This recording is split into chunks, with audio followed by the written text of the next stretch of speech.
Le Club des Optimistes, nous sommes au Rolling Somme, 11e édition, en compagnie de Inspecteur Clouzot. Bonjour les amis. Bonjour.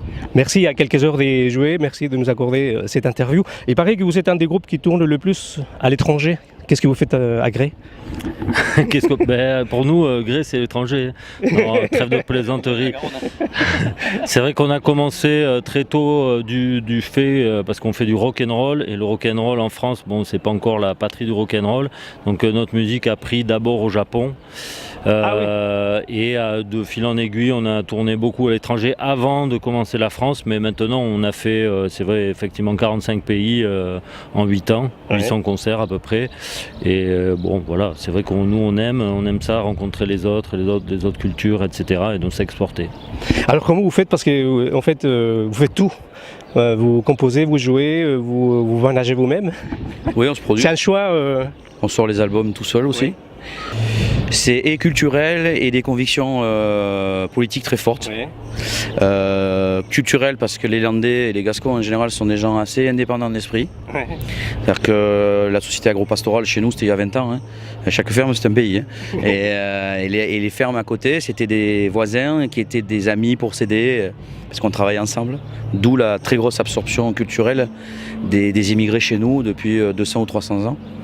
Et la deuxième raison c'est que après avoir voyagé les 4 premières années, on a vu les dégâts de la mondialisation économique, on a vu ce que ça donnait dans les pays. Là, dimanche, on était à Madagascar, on a joué dimanche soir à Madagascar. Donc le premier qui me dit que la mondialisation économique c'est vachement bien, je lui pète la gueule. Ouais. Voilà. Donc on a vu la plus grande misère qu'on a jamais vue de notre vie. Ça nous incite à continuer ce qu'on fait, c'est-à-dire se produire seul avec notre propre label, avec notre argent, que nous créons nous-mêmes sur notre territoire. Tournée, édition et la ferme, puisque c'est l'autonomie alimentaire. On fait de l'eau après parce que ça nous tient à cœur, ça c'est culturel.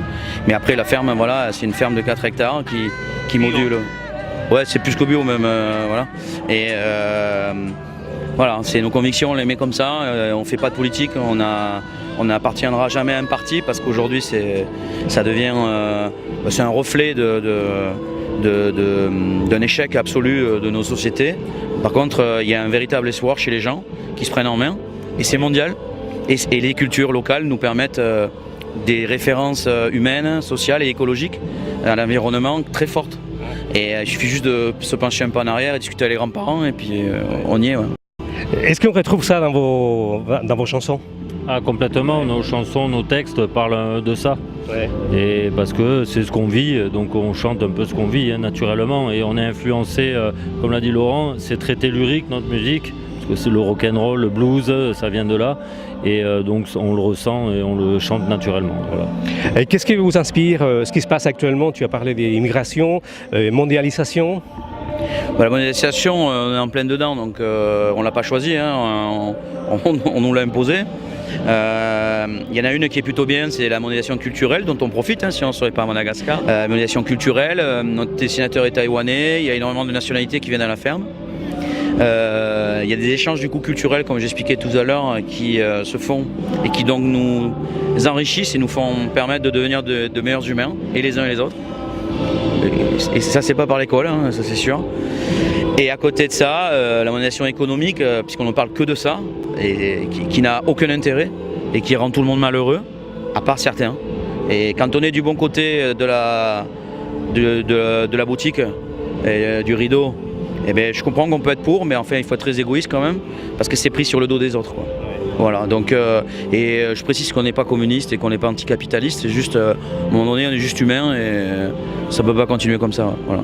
Alors vous tournez beaucoup, vous avez vendu des milliers et des milliers de disques, par contre vous restez toujours fier à votre Gascogne? Nous on habite en Gascogne, on vit, on est Gascon, on a une ferme là-bas, donc bien sûr pour nous ça tombe sous le sens. Ouais. Les Gascons sont les habitants de Gascogne, ouais. Comme on le dit, comme Laurent aime le dire, qui s'appelle Mohamed ou peu importe, s'ils habitent en Gascogne et qu'ils œuvrent en Gascogne, ce sont des Gascons. Ouais. Donc je suis bien chez vous parce que je m'appelle Hector, donc, et puis je reviens d'origine chilienne alors. Ça s'entend un peu. Oui, et pour terminer, est-ce que vous êtes malgré tout optimiste? Alors oui, c'est pour ça qu'on a accepté l'interview, ouais. Parce qu'on nous a dit, tiens, il s'appelle le Club des Optimistes. Rien que pour le nom, oui.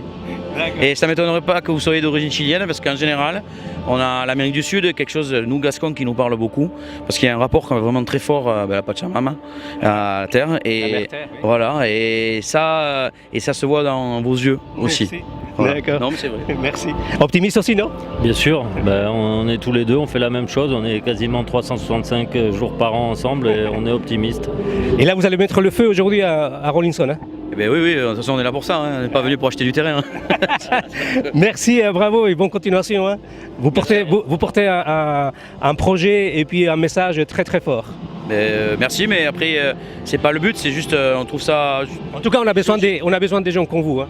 Ok, mais je pense que tout le monde peut le faire. Ouais. Voilà, c'est juste Mais ça. c'est ça qui est important, c'est-à-dire qu'il faut qu'on prenne conscience, c'est peut-être un petit peu votre objectif aussi, dès qu'on peut devenir acteur de nos vies, hein. Exactement, c'est ça. C'est nous, on s'est regardé, on fait comme ça. Nous, on a trouvé que ça marchait. On peut faire du rock, de la ferme, être autonome alimentairement. Voilà, trouvez votre voie. Mais on est optimiste parce qu'on a vu quand même qu'il y a pas mal de gens un peu partout dans le monde qui commencent à prendre conscience et à aller dans cette direction. Donc c'est super. Super, j'étais très content de cette interview. Merci. De rien.